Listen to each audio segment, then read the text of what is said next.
What is going on, everybody? I go by Philly Mike, host of the Philly Talk podcast. But today we got another live pregame with Battle Birds podcast. Two of the three members, or as Philly Fresh would say, two of the four members, because the fourth one is y'all. We greatly appreciate all y'all tuning in. And yes, look, we are facing a team that hasn't won a game, and we cannot allow ourselves to be the first one on the menu for the Detroit Lions. Go ahead, Fresh, introduce yourself, and let's talk about this wild, wild Sunday.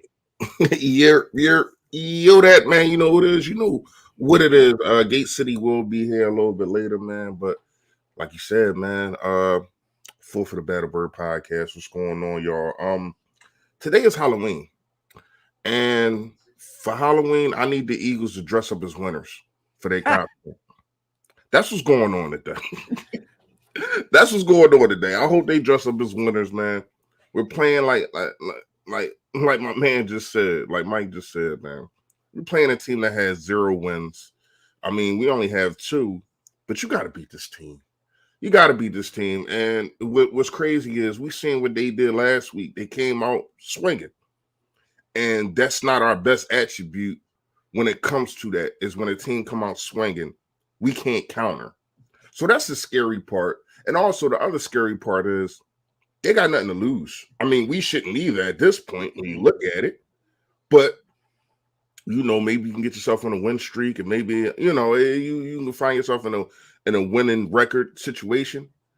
But obviously it got to start now. You got to get some type of win. You got to get some type of motivation going on. So those guys, you know, they feel a little better dancing in the locker room, whatever the goofy stuff that they do. But you got to get this win, man. And to me, it shouldn't even be close. Like this is Sixers versus Cleveland. Like this is Sixers versus the Pistons, who they went down to the wire with. Oh my goodness, well, we're not going to talk about that. But this is one of them games to where as though it should be a blowout. And I don't care that people saying, well, Fresh, y'all only got 2 wins, y'all this and that. We got talent. We have the talent, and they should be put in a position to where as though we should be able to succeed. But I think our coaching, and we didn't do a post game, so we didn't really get into the fact. I know we did it on our separate channels, but we didn't get into the fact. I don't know what the hell Nick Sirianni and Jonathan Gannon is doing. Not gonna lie to you. When you look at Jonathan Gannon, the situation is you let Derek Carr get into a freaking rhythm last week. You didn't send no pressure. You was already getting barbecue chicken. So why not just send some pressure anyway? You're already getting burnt in the middle of the field. Just send the pressure. You let this guy go for a league high NFL history. Second in the league in completion at 91.2. That's embarrassing. See, to me, it's okay to lose because we are rebuilding. Mike, chat, it is okay to lose, but to get embarrassed, that's the problem that I'm having. And I had a conversation with a couple people about this, and they're like, oh, well, we're rebuilding, yada, but you can still have fight. That's what I'm pissed off about. It looks like there's no fight in this team, and that's coming from coaching. That's coming from all the coaches, not just Jonathan Gannon, Nick Siri. You know what I mean?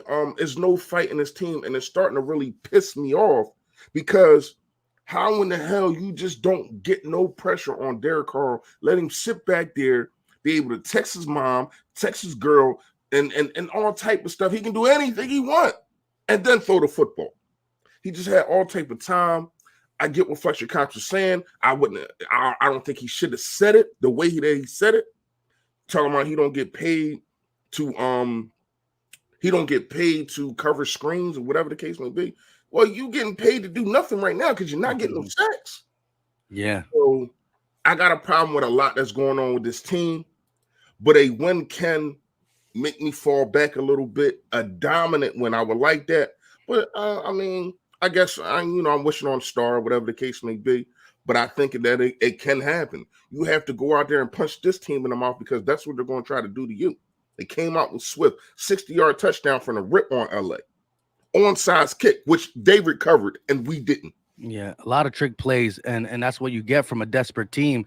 Trick plays, and although we not as desperate when it looks at the record, culture wise, it looks like the Lions are feeling themselves. I had a Lions content creator on the channel, and I just looking at the general consensus of Lions Twitter, their bloggers, and this, that, and the third. They like what their coach and staff is providing. They feel that they need talent, right? They feel that Dan Campbell, although he's a little kooky, crazy, he brings somewhat of an excitement to them. They're not as big on Anthony. Anthony, who's the offensive coordinator for the Lions? He used to be the head coach for the Chargers.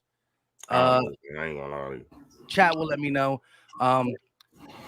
But they're big. They're big on their defensive coordinator. They're about getting talent to surround their coaching staff so they can put them in better position. But as the Eagle fans, we're looking at our coaching staff like, what are you doing? You come out and you execute a perfect game plan against the Raiders for the first drive, and you totally abandon it. There's just no rhyme or rhythm to this team, and that's why it's hard to predict what you're Anthony, going to see. shout out, Anthony Lynn. shout out to the chat. Yes, yes. They're not the highest or the lowest on him. He's been a guy who's been around the league, but at least he has some type of backbone, being a head coach and whatnot. And I think they like their staff in general. And if you look at their 0-7 schedule, right? They took Baltimore Ravens to the brink. If it wasn't for a record-setting kick, I mean, Justin Tucker broke the record to beat the Lions. They took the Rams all the way down to the wire, although they were playing desperate and converting on a lot of trick plays.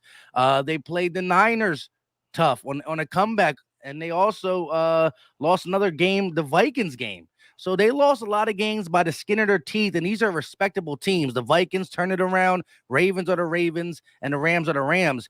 Our two wins are our two wins, but now Panthers looking extra soft, getting beat up by the Giants 25-3, getting Sam Darnold bench. The Falcons can only beat the two New York teams and the Dolphins. So, as much as we want to blow this team out, I just gotta know, are we better than the Lions? And I do believe the people we putting on the field are better than them, but I don't know if we have the guys who can lead the people who are better than them on the field. And that's why I think coaching staff, this is a game where you have to try to turn things around. Um, you know, the last couple of weeks I've been seeing the front office in a different eyes. I mean, I always looked at Howie a certain way, but now really looking at everything from Howie to Jeffrey to the coaching staff. It's like, how do we dig ourselves out? Because even if we're winning games, but not agreeing how we win them, if this staff continues to get the next quarterback, if there's a quarterback change, or the next young players that we draft, or this, that, and the third, do we really believe the staff can take it anywhere but mediocrity? Oh man, Mike, you had a lot of good points. When you look at the situation, and I'm talking about the Lions real fast. All those games that you brought up, what did I just say? This team doesn't have is fight. And yeah, you might get it in the fourth quarter, but I don't know. I don't see. I don't see it. First of all, we're last in the league in scoring in the second quarter. That's horrible. We scored like 7 points in the second quarter all year, all year. Like, there's no adjustments that are being made. Nick Sirianni first drive was so magnificent. I'm not even going to hold you. That was the best drive of the whole year. You go down, you score 7. It's looking, you got the fans. Hey, yeah, this is what we came for. This is what you're supposed to do. And it can be done because you have the talent. I'm going to keep saying this. You have the talent. I think Doug never had this much talent. Now, we did end up winning a Super Bowl. But when you talk about young talent on the defense and on the offense side, now linebackers are trash. I give you that. He did have Jordan Hicks. The linebackers was good in 2017.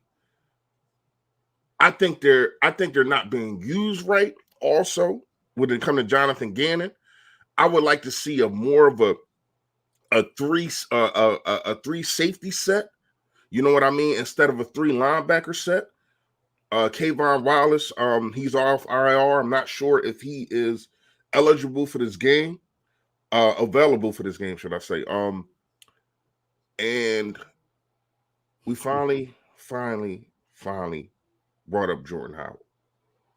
I've been asking for this since week one. And I think he's going to make a major contribution to your goal line and your third and one. Even if you want to go fourth and one, you're going to see it. If used right. Gotta use them. Gotta call that play. Right. Still gotta call the play. Right. If used right, you're going to see a major difference. We going into last game, we led the league in targets in the red zone. Targets, not points. And that's a problem. How do you lead the league in targets and not points? You get what I'm saying? Like, to me, you have the talent. Dudes do get open when you're scheming them right. Dudes will run the football when you're scheming them right or using them at all. Dudes will block better when they know. I seen Jalen Hurts under center that first drive a lot. He was under center. I want to say it was like an 8-play drive. He was under center like 5 of those plays. And yeah, all of them. It was run and pass out of it. I'm like, this looked like a whole nother team. After the first drive, you convert right back to shotgun. It's like, what are you doing? It's like, oh damn, that worked. Let me go to something that don't.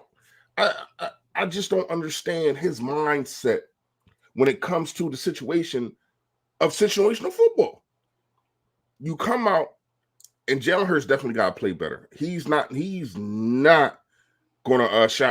he's not gonna not get any burn from me. So I agree. He has to play better. We do understand this is 12th start, 13th start. I think this coming now is like 13th start. I get it. I understand it. But I'm starting to see these fumble issues and him not reacting right when he does fumble.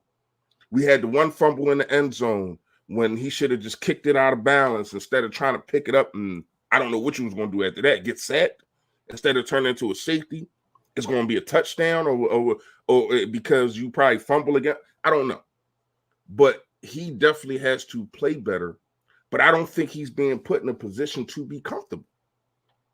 He's never been put in the position Derek Carr was in last week when he played us, just to be comfortable sitting back, scanning the field, no pressure in his face.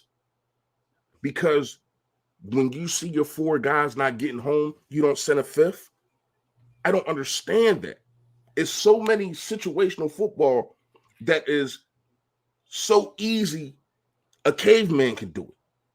Like literally, like a caveman can do these things, and you're not. There, Jonathan Gannon and Nick Siri is not getting it, and I don't understand it. Then you come into a situation to where as though now.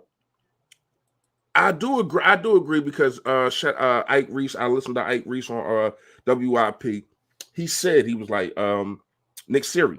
He said, I basically let Jonathan Gannon do the defense and I worry about the offense. Yeah. Now, here's what I can say. That's fine. You are a head coach, and I get it. But he's a rookie too. See, the problem is no leadership, is no guy that's experienced. Except for Stoutland, but he's not really going to be given any rules. Yeah. I mean, maybe he should though. Maybe he should be that guy. Listen.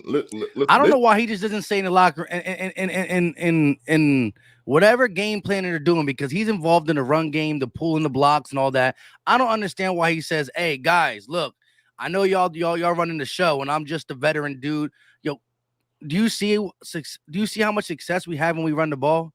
Do you see what our offensive linemen want to do? You trust me to say, okay, Mulata's going to play right tackle under my thing. He's going to go back to left tackle. We're going to put Herb again. I'm making up this makeshift offensive line, and I'm telling you guys, we should run the ball. I mean, does he say that and get overridden? And that's where it's tough. But I mean, Stoutland, you know what I mean? I don't understand why Kelsey, either veterans on the team, veterans in the locker room, coaching staff, which is really only Stoutland, someone got to come up and say, bro, do you remember what we did to the Raiders that first drive? Do you remember some of the first down runs successfully we had? Do you remember that? It needs to be done. That needs to be spoken up.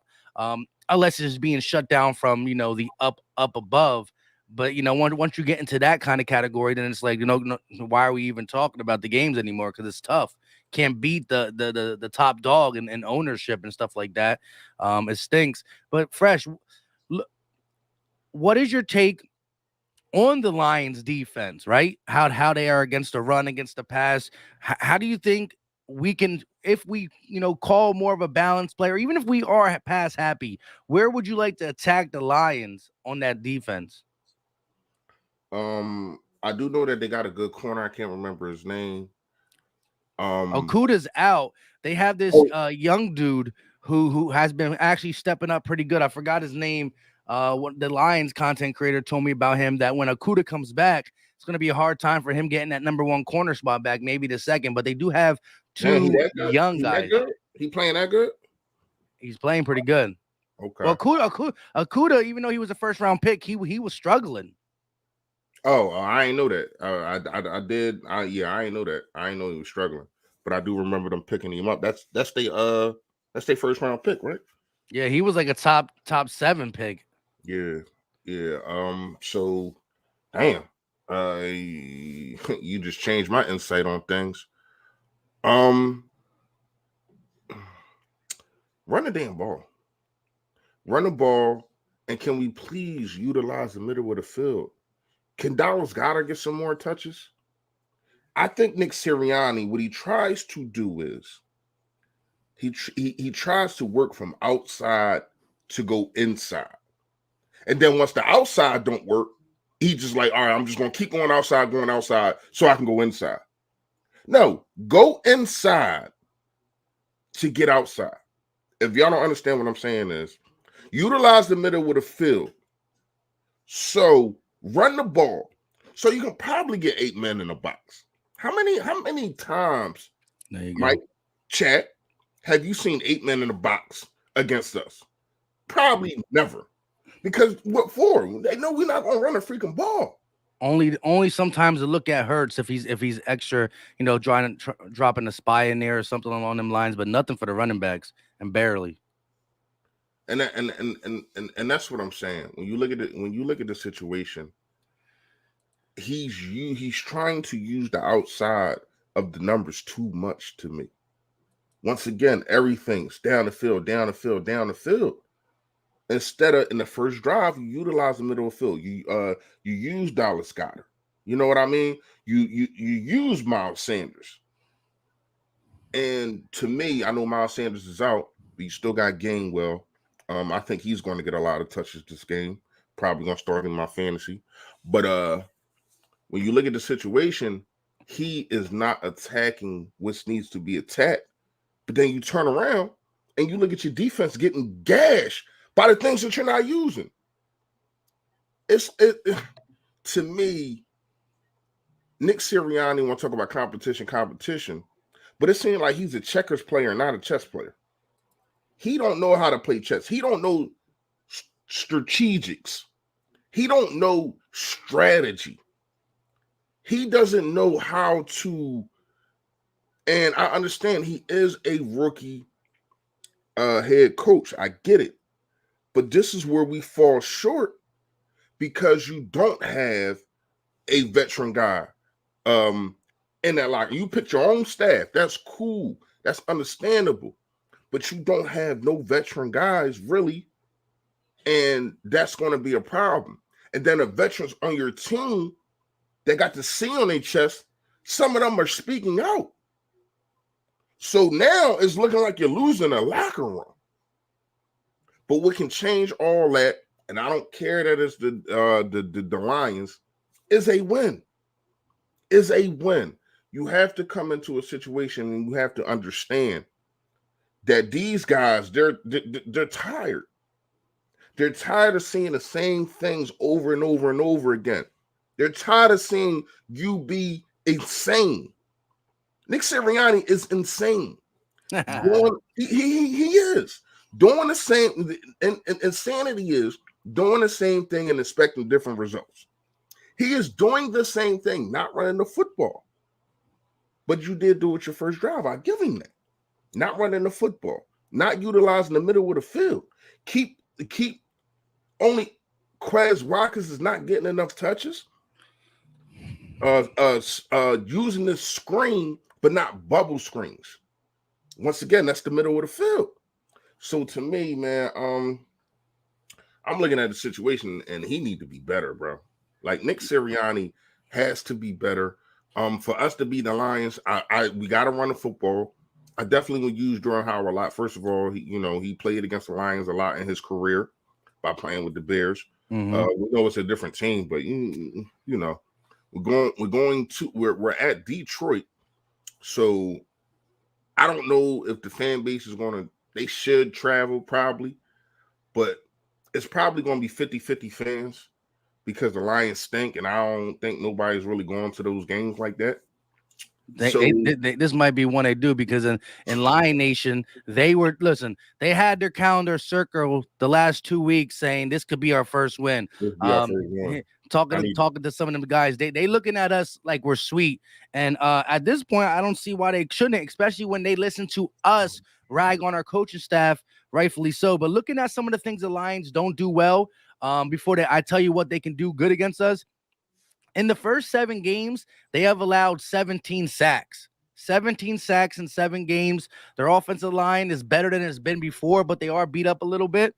So you got to attack that. Now, how do you get sacks when the middle of the field is wide open and you can't get Hargrave and Fletch and Barnett and Sweat to get that to quarterback in less than 2 seconds, 1.5 seconds, because the middle's wide open. Hopefully, Jonathan Gannon changes that up. I will say this.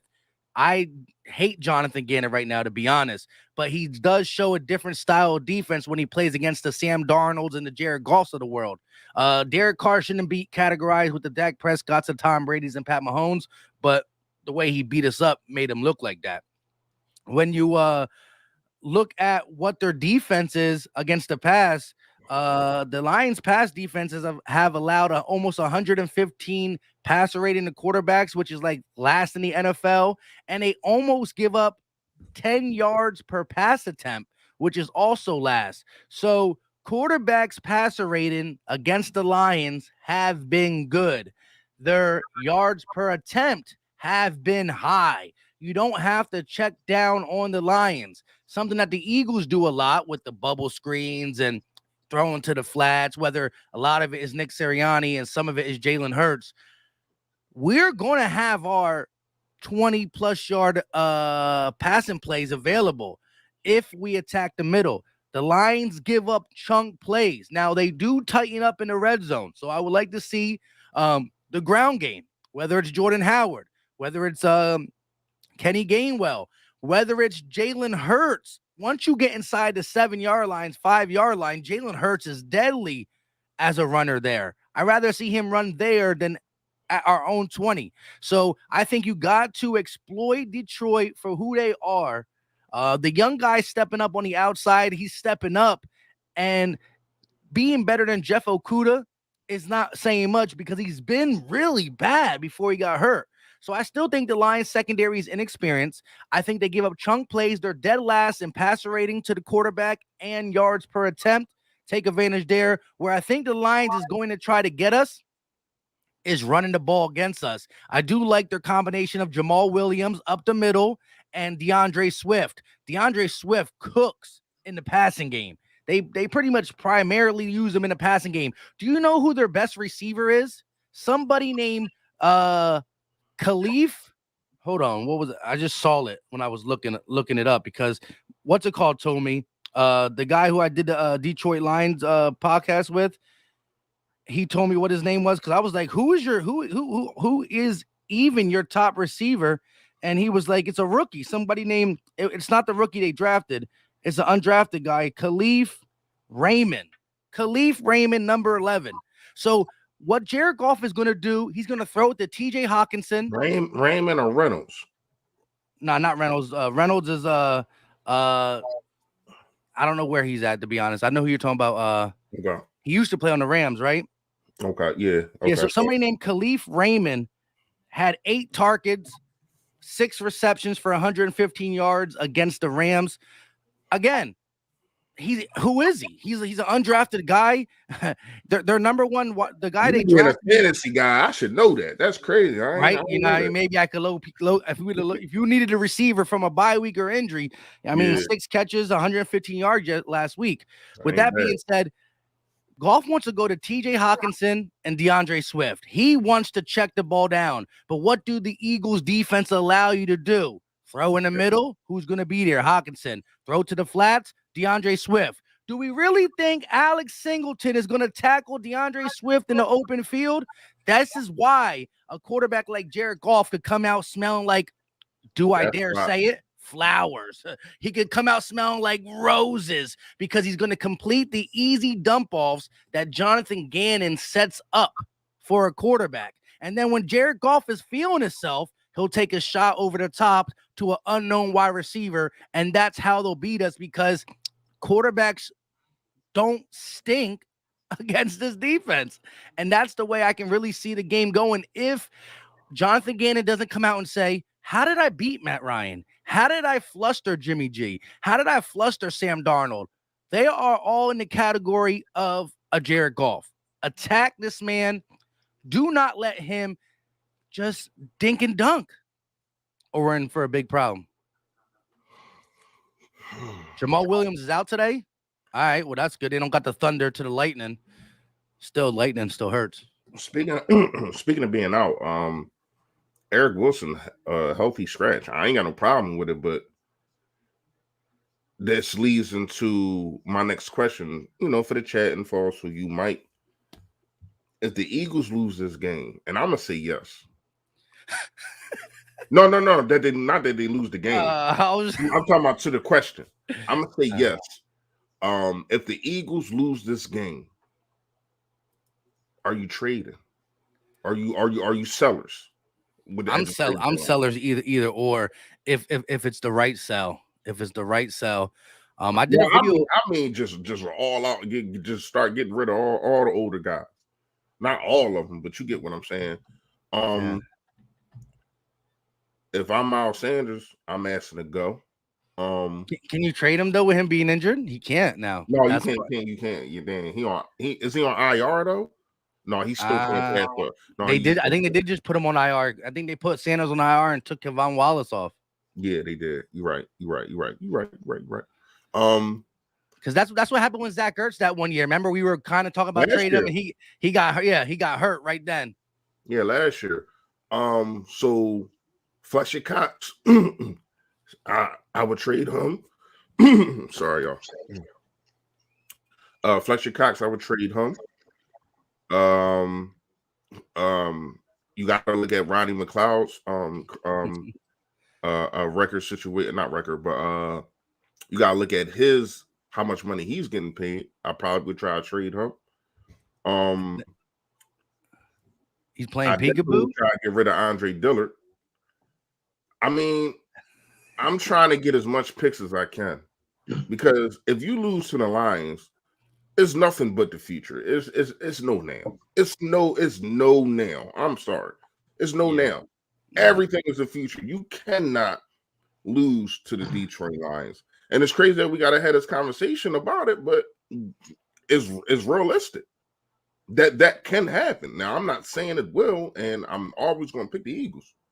But we could be sitting here watching the game, and we see the play calling, and we see the defense in shambles again, and a quarterback that is, let's not try to act like he's not a number one overall pick. We can see him getting he has those kind of games to where as though he get into a groove. Like when you talk about quarterbacks, Jared Goff is an accurate quarterback. He's like a Sam Bradford type when he has the pocket. He really does. So if you let this guy get comfortable like Derek Carr got comfortable last week, we can be in trouble. You got to send some pressure, man. If 4 ain't getting there, you got to send 5. Go ahead. Hey, go ahead, Gate. If your camera stops playing peekaboo, we can let you jump up in here and say, "What's up, my man?" No, bro. That The crazy thing is, I went and got a ring light so that way y'all could see me clear in the space where I'm filming and while I'm getting the studio ready again. And the camera doesn't like the ring light, so it keeps triggering the camera to shut off. I'm like, yo, this is nuts, man. This is nuts. I didn't want y'all to still keep claiming I was a witness protection. You know what I'm saying? Yeah, right. My man was in the dark though. He just talking from the shadows. Yeah, it's still doing it, bro. It does not like this setup at all, bro. But it seems like when you talking, it don't do it. Once you stop talking, it start flickering again. Yeah, I can't go for no hour straight talking now, bro. I'm not Mike, bro. I can't do that play by play. But go ahead, well, Gate. Since you late, you ain't got that much time anyway. All right, so Gate. Overall, like give me some of the things that you think we could do against this Lions team, looking at how they match up and what they can do to us, and just the general consensus of this game and what it really means to you and the Eagles. So, I mean, the obvious here is that they're really struggling to put out defensive backs out there. I mean, I would say that despite the temptation, and I know there's going to be temptation on the part of Nick Sirianni with Miles Sanders down, with the front office that, I mean, let's be real. I see the comments where people say like, oh, he's a puppet. And it's like, nah, man, you guys got to understand the way things work. It doesn't matter who you are, Bill Belichick, no matter what, you got a boss above you. It's just the reality of things. Like, I feel like that they came into this season, despite what they told us in the media, through the media and what they were saying in press conferences, that they clearly had a completely different direction than what they were selling to the public. And I think they came in with a checklist of things they wanted to see and they wanted to do. And I think some of those things conflict with, from a weekly performance standpoint to evaluating the team and seeing if the team in general, not just individual players, are where you want them to be. So, I mean, it's just ugly to watch right now, in my opinion. And, trying to attack, this Detroit team, like the easy answer here is run the football. Like, that's the easiest answer here is that you got Jordan Howard still, run the football. I'm not asking for 25, 30 carries, but 15, 20, somewhere in that range to keep defenses honest. You can't do certain things. Like, I thought Trey Thomas did a really good job explaining, from a lineman in a defensive situation, the way that RPOs become really easy to pick up. And basically what he said is that, from Hurts' standpoint, we're trying to grade him on how well he can read defenses. But what defenses are doing is they're giving him a look stacking the box, or they're giving him the open look, the inverse. He'll take the snap and then they immediately go post-snap into a different look on him. And because you have an RPO called up, it's all pretty much done pre-snap and directly after reads. So the wheels are already in motion for the play. And they shut it down after the first week or so of that, once teams really saw what we were trying to do. So to me, you got to start running more traditional based offense against this Detroit line off your defense. You got to, I'm not saying you got to necessarily put him under center. I don't know. That first drive was magnificent. Right, but look at the first game. But you can say RPOs look great the first game. Teams will adjust. You know what I'm saying? If you show them something too long, they're going to adjust to you. Yeah, but wouldn't you like to see it one more drive to see how they adjust before we pulled ourselves up out of it? Yeah, I mean, look, there's things you can do, but you got to understand too, from a footwork perspective, teams aren't dumb. Like, they know when you get under center, they want I think putting him under center says more about your running back situation than does the quarterback situation. Because what you're doing is you're allowing your running back not to be so predictable, because if you're offset to the left or offset to the right, defenses can generally cue in on which side the running play is going to go to. But if you're under center and you're directly behind the quarterback, the possibilities are more open. I mean, that's just honestly like what happens when you put a quarterback under center with a running back. Mike, and Reese, to your points, would it be a good idea to go under center a handful of snaps this game when you got a guy like Jordan Howard? Sure. I mean, yeah. I mean, it's a balance. You know what I'm saying? Like, everything's in balance. It's a matter of balance. Yeah. Like, if you go too far to an extreme on any end of things, unless you have like a player who's just got so many years in the league, it doesn't matter what you call, he'll find the weakness in the defense and he's going to pick it apart. You know what I'm saying? True. Like, it can get you. And let's be honest. people want to talk about how great Brady is. Brady did not look that great late in New England when he did not have the personnel around him. That's just the facts. He didn't look like the same guy anymore. True. Then you go get him top-notch offensive, talent around him, personnel, and Brady looks like the GOAT again. Like, personnel matters, man, and we have to develop personnel. I think that is the larger issue here, is that this coaching staff was hired on the premise that Howie Roseman is not as bad at talent evaluation as people think, and the coaches failed to develop players. Well, new coaching staff that's supposed to be focused in on developing players, and we got a major development problem here. We're not developing players at what we thought we would see at this point.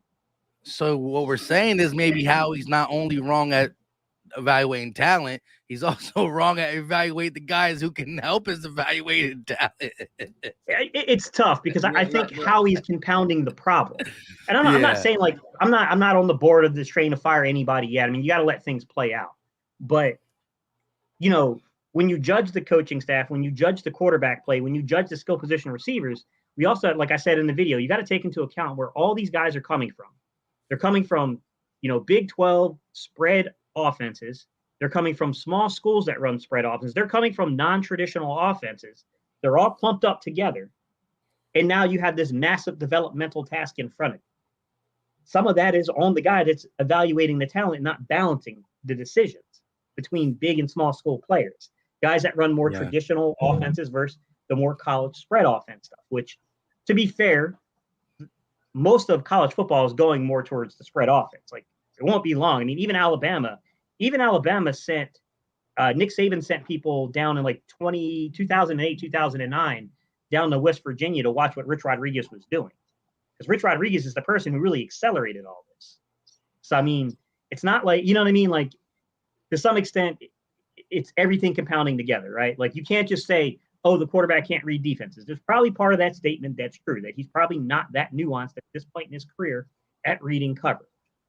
We can't say, oh, well, the offensive coordinator and the head coach can't call plays. Yeah, there's probably some elements of truth to that, right? But we also got to consider the fact that the head coach and the quarterback are also working with skill position players for the large part that also come from RPO offenses just a year or two ago. So there's a lot of development that has to be done. And it's a big problem. Like, it's not like this one little thing you can just adjust and fix outside of running the football. That is the one thing that could easily start to solve some of the issues. It's just, let's simplify it. Let's just run it and then slowly progress these guys along into traditional sets and offenses while still mixing in the RPOs and the college spread stuff. And so what's stopping them from doing that, right? Like, if, let's be honest, if that's seeable, to the non-knowledge, to the guy who just watches football once in a while, to the guy like you who can definitely break it down. But if the run game is that important and that seeable, and you got a guy, your longest member on the staff is Jeff Stoutland, who not only is the offensive line coach, which is a big staple of how you run the ball, but he was also involved many years in the actual run designs and the concepts on how we run it and stuff. Why not lean on the biggest strength coaching wise and the biggest strength of this team, when healthy? And we can say that we're beat up now. But let's be honest, even the Atlanta Falcons game, right? The bulk of them runs came when we had the big lead. Like, we still built the lead on the passing game, and it hasn't showed that we are trying to run the ball. Now, when I look at this Lions defense, and let me know, guys, if you agree, they can be had on both sides when it comes to running and passing. But they do have the inexperience at corner, even though one of them, I think he's an undrafted free agent, was playing well. But, they're allowing quarterbacks to have the highest passer rating against them, and they're averaging the most yards per attempt. This is a game where I think Nick Sirianni can circle, passing the ball and feel like it's justified. What is your take on that? Get it to the guys that you can trust, right? Like, it's too late for Miles Sanders now because it's looking like we're going to miss him for quite a few weeks now because they put him on IR. But how many weeks is that at the minimum? 3? I think it's 3 weeks, depending on the designation they give them, because there's separate designations even within IR. But yes, it can be as light as 3 weeks. But my guess is it'll probably be a little more than 3 weeks, probably. with that said, you got to put you got to put the ball in the hands of the guys that are going to be where you expect them to be while bringing the other guys along. Like, to me, I got Jordan Howard, who's a vet in this league. Okay. I don't know where that shoulder's at. I still think he's day to day from 2019. That's what my sources tell me. But I mean, Could you got to imagine if he breaks 100 yards? Yeah, exactly. It's gonna come out and look like a stud today. We're all gonna look dumb, but still, we're all gonna look. Yeah, but I mean, like Dallas Goedert and Jordan Howard and Devontae Smith, you got to get it into the hands of the guys that came from a more traditional offense or have been in the league long enough to understand traditional offenses. And then you mix in the big splash plays to a Quez Watkins.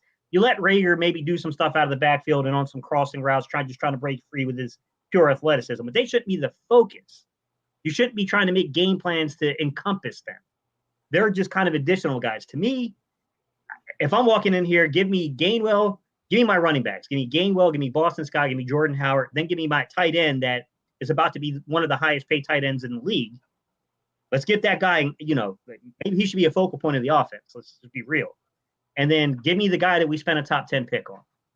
Those are the guys that the offense needs to be built around. Like, to me, if you're doing anything but that, then I'd like to have a conversation with Nick so I can just look him in his face and say, hey, man, you're wrong. You're wrong. That's where the offense has to be. Yep. Fresh. I said the same thing. You're not utilizing the middle of the field, and that starts with your running back and also your tight end. Dallas Goedert can be dominant, as we see when he gets the football. But if he doesn't get the football, you can't do nothing. And Devontae Smith definitely needs to be featured more. Quez Watkins also. I understand Rager was first-round pick, but I'm tired of it only being 1 week that Quez Watkins has more snaps than her. Quez Watkins is just a better player. We won that game too, just to throw it out there. Carolina, right? I mean, it wasn't a pretty win, but we did win that game. Like, I'm not gonna lie to you. Like, yeah, I don't think they're doing it as much now because a lot of the older guys are gone.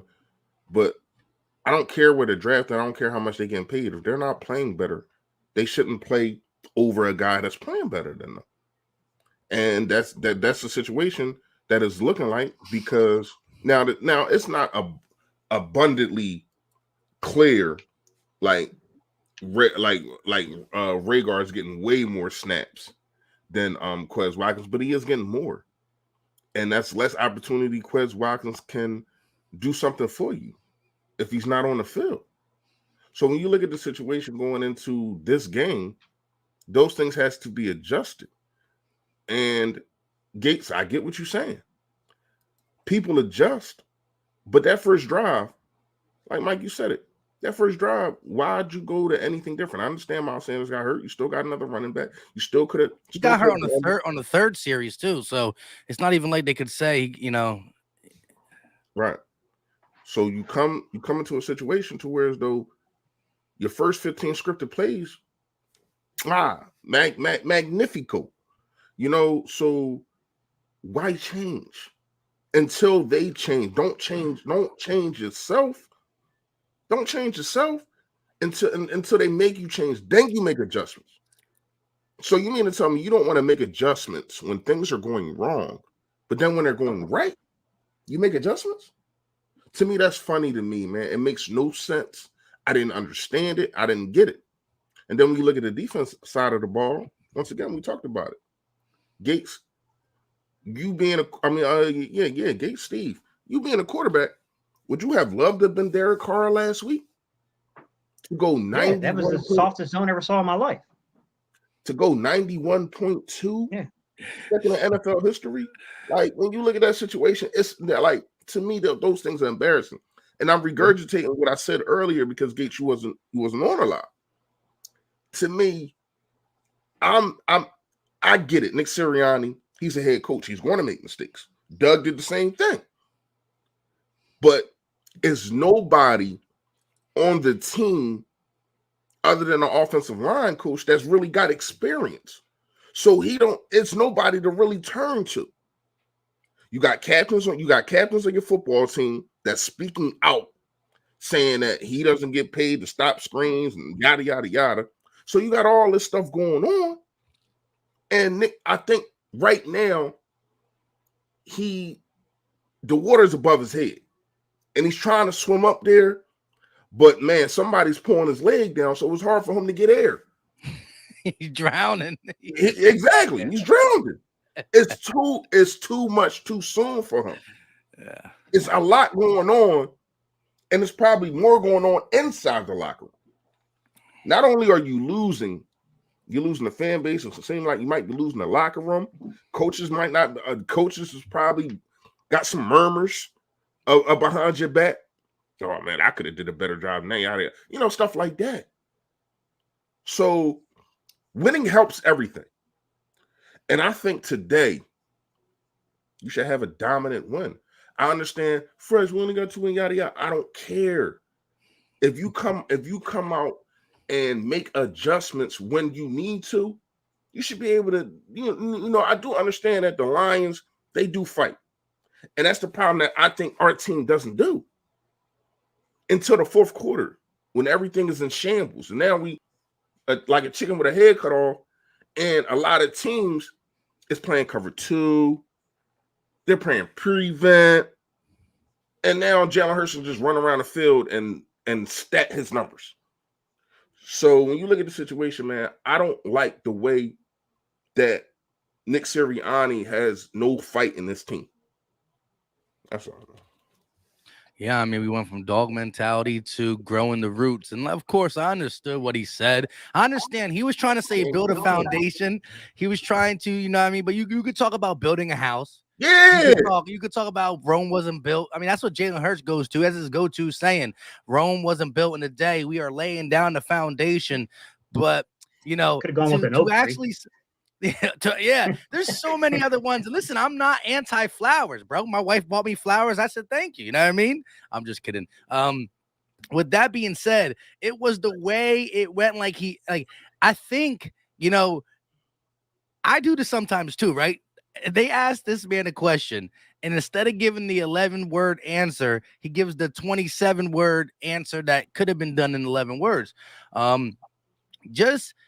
But when he really went as far as say, yes, I brought a picture of a flower and I stood there holding a flower and I said this, like, you didn't need to bring the visual, right? Like, there's too much visual, whether it's on your visor, whether it's on your t-shirts, it's just too much visual. Sometimes it makes me feel like, bro, I can learn it if you just tell me about the flower. You don't got to show me this man holding a flower, talking about foundation. It just threw me off. And, you can't do that because what are you doing? I mean, like we got the Lions coming up and they're talking about biting off kneecaps and we're talking about watering and fertilizing, right? They don't care about our flowers if they're biting off kneecaps. So all I'm saying is we got to go into this game and we just can't be food for the Lions.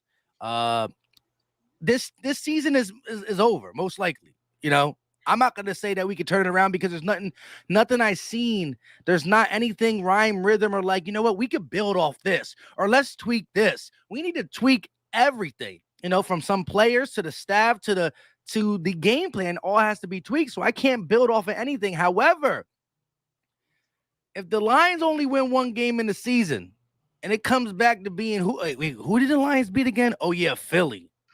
It's not good. And the top 5 pick will be lovely.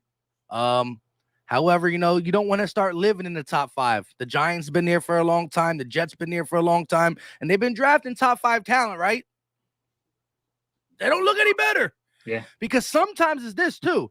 You draft the top 5 talent and that guy's waiting 5 years later, he's waiting to bullet out of there to a team that's playing. So I still rather have culture in my locker room. But I just can't preach culture and winning when I haven't seen a winning formula. I just got something got to give. And if it's not against the Lions, I don't know how you can look. I don't know how you can look at the Jets or the Giants or any game and feel confident. It's always going to be a coin flip. We'll be underdogs the rest of the season if we lose this game. Your take, Gate? First of all, let me just shout out my nephew here, Andrew Lee. What's up, buddy? I appreciate you watching, little guy. Yeah, Mike. I mean, look, number one, I don't go into this game overly confident that we're going to win it because we should. This team, this team is beat up. Like you should be able to take advantage of this team. Our defense should come out with some type of intensity, with some sort of adjustments after being called out by players. There should be some adjustments going on from the defensive coordinator. I expect this defense to look a lot better today. And if it doesn't, man, it's going to get real dark the next couple of weeks in Philly because people are not going to hold back their shots. They're going to take shots out. From Nick Sirianni's standpoint, you know, the worst thing that can happen for Nick Sirianni, and no one's talking about this. The worst thing that happens for Nick Sirianni is Jalen Hurts getting benched. Because if you bench Jalen Hurts, you're no longer evaluating Jalen Hurts. You're evaluating Nick Sirianni. That's Correct. the truth.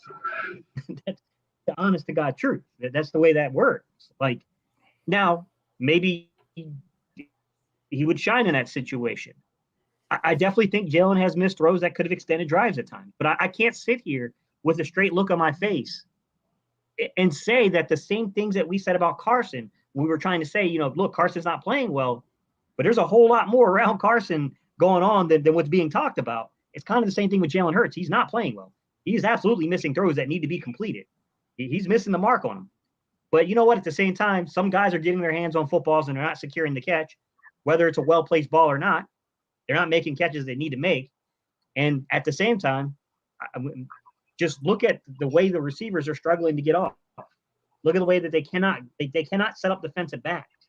This happened in San Francisco, guys, where we had a beat-up secondary where they went back and signed a guy that was probably 2 years past when he should have already hung it up in football. And you know what? They took advantage of us. We couldn't win those outside battles.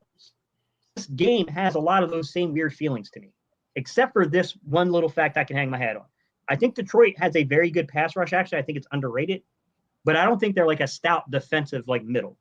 Like I don't think that they're gonna, you know, the way that San Francisco had Warner who could really run fast and he could really get sideline to sideline. They have a really good defensive line that could actually push and hold the offensive line.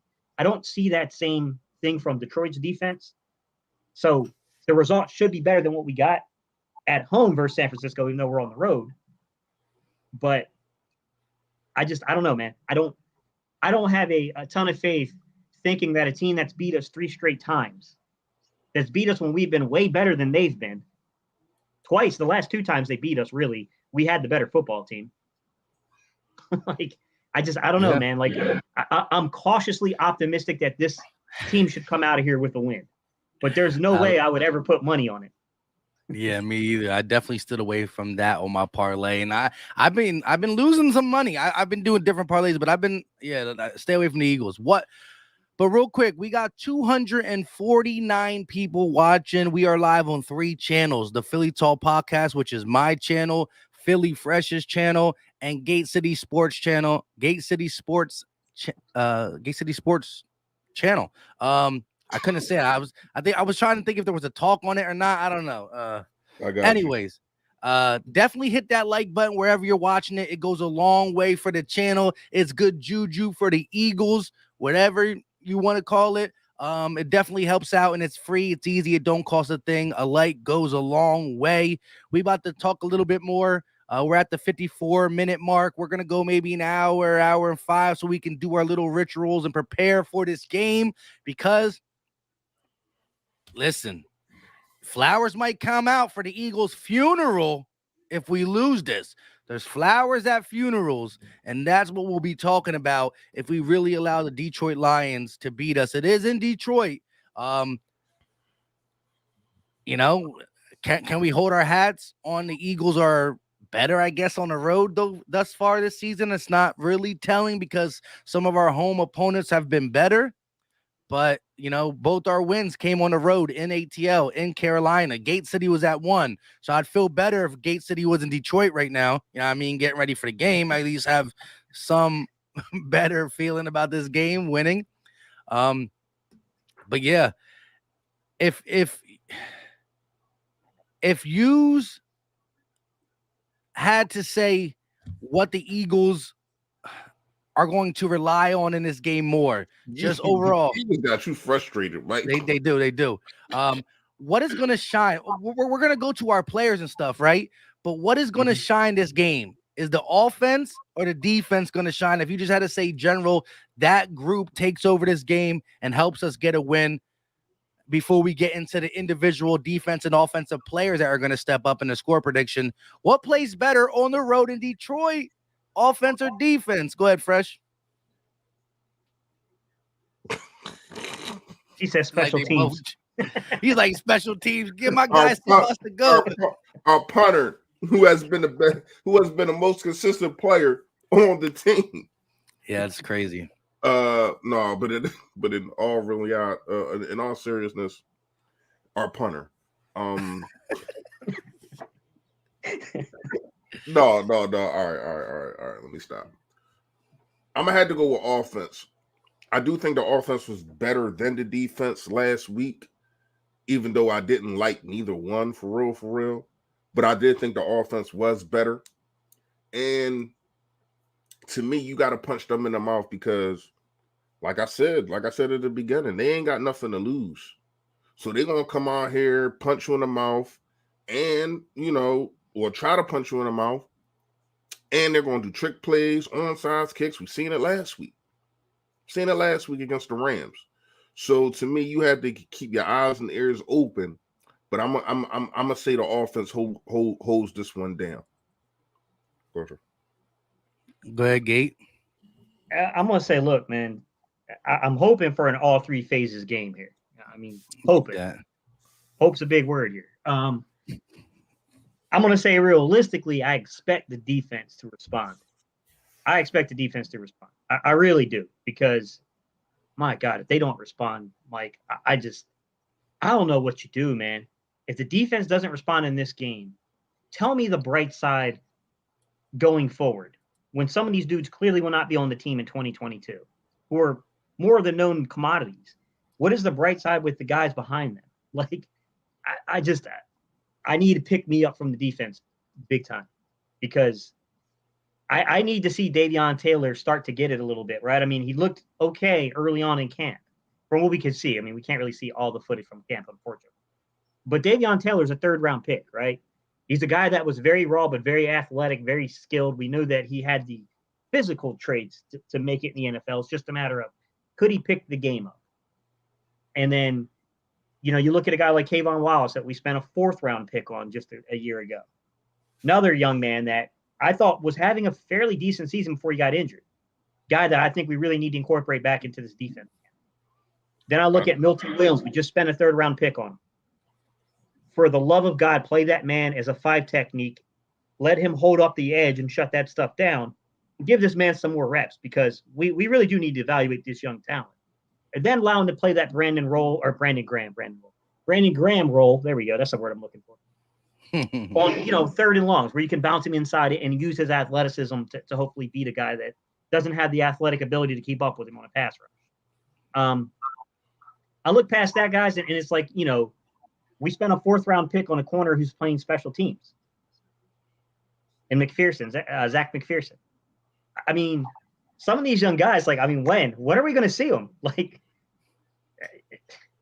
I don't know.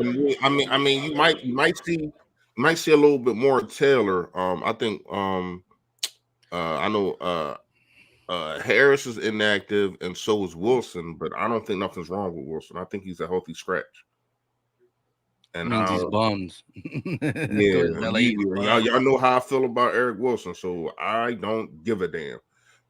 So to me, that's probably saying that they needed that spot for Kayvon Wallace to bring him up. And I was saying this, I said this earlier. Steve, you wasn't here. To me, we don't have the linebackers talent to run 3 linebacker sets. It needs to be 3. It needs to be more 3 safety sets. I think that's where it's more talent there when you look at the situation and the speed, and also helping stop the run. Our linebackers and Singleton is not getting the job done. I would like to see more of Bradley, and I would like to see more of Taylor. And for the life of me, I don't understand why they don't blitz Avery. He's very, very good at that. Yeah. Blitz the young man. The young man can get at the quarterback. I mean, he went from defensive end to linebacker to defensive end to linebacker. Definitely. Real quick, shout out to Joey Z with the $5 super chat. If Hurts has a bad game today, I'm all in on putting Minshew in. I want to see a different type of quarterback in the offense to evaluate our head gardener, right? Definitely. That's what Gate City said earlier in this game. I think benching Jalen Hurts takes the scapegoat part out of Jalen Hurts. And if you see the same blunders, the same excuses being made for Garner, well, no matter what we say, I don't think Garner's a great quarterback, a good quarterback, but he has a different skill set than Jalen Hurts. He does. So a head coach failing with one quarterback, you can blame it on the quarterback. A head coach failing with two quarterbacks, it starts to look at the head coach more, even though I can already see some of the things. Like Gates said, there's things that Jalen got to be better at. But who's in this coaching staff getting them better, and who in this coaching staff is putting them in the right situations? We just hit 1 hour. It's 12:20. Shout out to everybody. Still got 252 people in here. We are live on 3 channels. Hit the like button, hit the subscribe button. It goes a long way. Let's go. Let's get this offense and defensive player of the game today in Detroit and get this score prediction, man. Who wants to go first? I'll go first. I'm gonna go left field if you make me go first. I'm gonna go first. I tried to go left field last week, and that did not work out in my favor when I picked Jordan Mailata. He was not good. Oh yeah, that was probably he was getting beat. Yeah, he was getting beat like an African drum. That was crazy. So I'm gonna go more conventional. I'm gonna go with Gainwell. I think Gainwell has a big game. I think they utilize him more. Because when you look at it, his snaps has been going down as we've been losing. Like he got a lot. He got like 11 touches in the game against Atlanta. Got like 11, probably more than that. And we ended up winning. I think Gainwell is kind of the X factor. He kind of the guy that you can put in the slot outside and run the ball. Now he has to hold on to that football. Seen a fumble last week, even though I thought he was down, but it is what it is. So the situation is for defense, man, oh man. I gotta go. I need a Josh Sweat sighting. I do. Like he disappeared from me. He's on the milk carton. He's MIA. All those things. I need a sighting from Josh Sweat, and I need a dominant win. So I'm gonna go 28-14 Eagles. Oof. I got to. I ain't mad. I ain't mad. He got Kenny G as his offensive player. Josh Sweat, a guy he's been on way before they even the extension. Gate, you want to go or you want me to go? I'll go. So I won't go left field since Reese decided to go first. So it takes a little pressure off there. I'm going to say Dallas Goedert offensively, man. And I don't even think it's going to be like a big day necessarily, like where he's going to have 100 yards receiving or anything like that.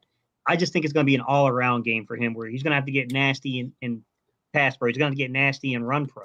He's going to have to catch a few and really work the middle of the field to really bring kind of an edge to this offense to show that we're not a soft team. Like we do have guys out here that can actually push back because I really think that's needed from this team. It's too finesse right now. Defensively, I got to go with my guy returning back to Detroit. Although the coaching staff that, Patricia and the guys that he really had a problem with aren't there anymore, I think they're going to lay a lot on Darius Slay's table today. I think this could be a big game for Darius Slay because, first off, Detroit, they don't really have groundbreaking receivers out there. So no. I think this is a game where Slay could really be a disruptor. There we go. Score prediction. Score prediction. Look, my gut tells me to pick a big blowout here. I ain't listening to it today. Just not doing it. My gut keeps trying to say like 35-3 Philly. Like, nah.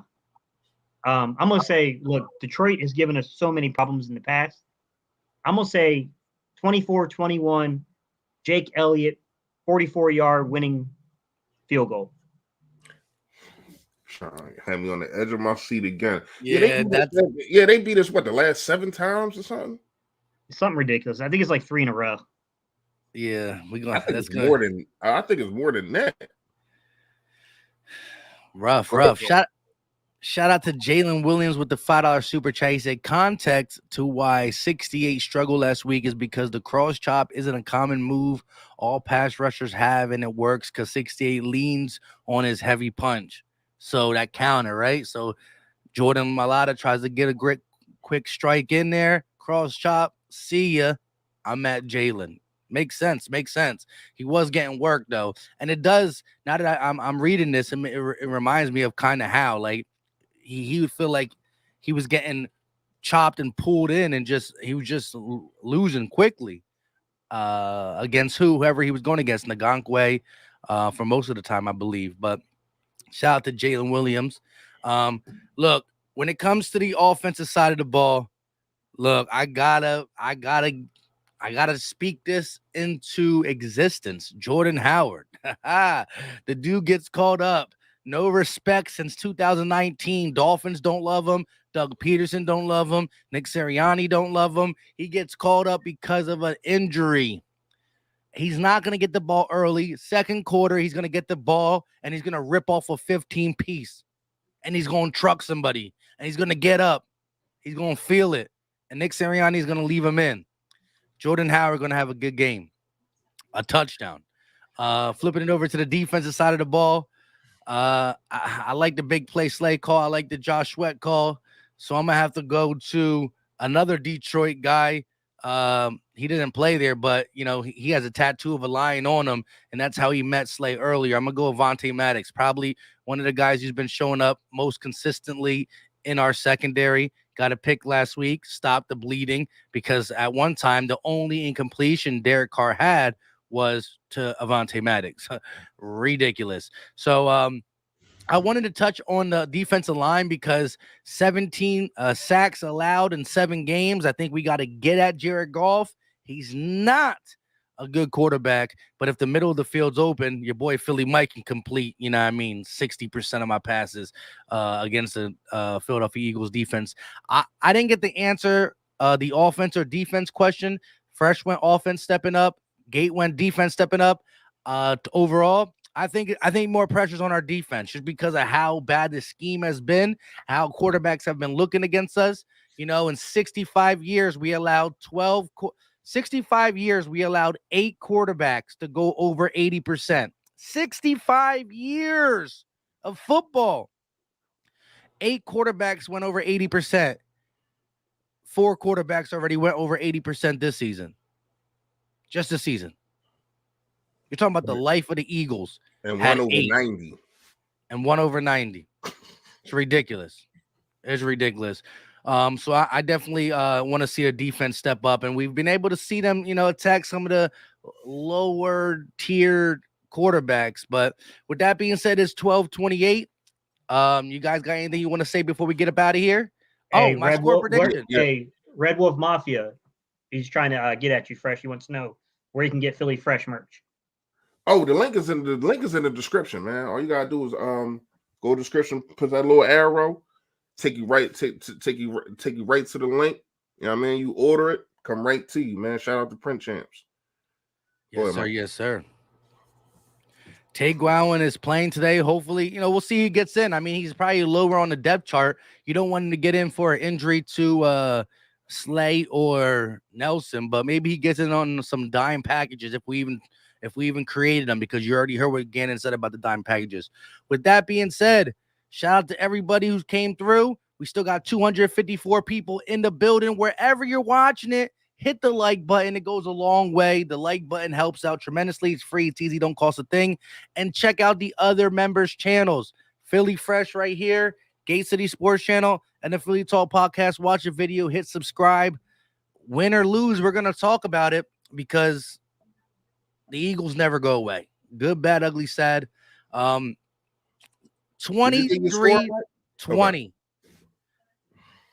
Field goal.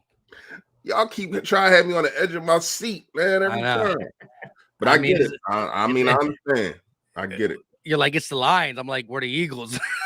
Exactly. Yeah, exactly. Yeah, that's bad. Hey, that shit sucks. And they'll be like, yo, we're playing the Lions. Well, we're the Eagles. It's like Lions, Eagles, and Bears. Oh my. Lions and Eagles and Oh, Bears. oh my, we stink. 23-20. Shout out to everybody. But listen, I will be going live for the game. So if you do like to come through and chop it up, and some people don't even know I go live. A couple people came in last week and said, how long you been doing this? I said, forever. They don't even look at YouTube when the game's going on. But look, the only thing good about that is we get to cry together. That's pretty much it. Until next time, though, y'all know what time it is. Win or lose, this is the week. We can't be Lions food. We out. Later. Yo, that. Peace.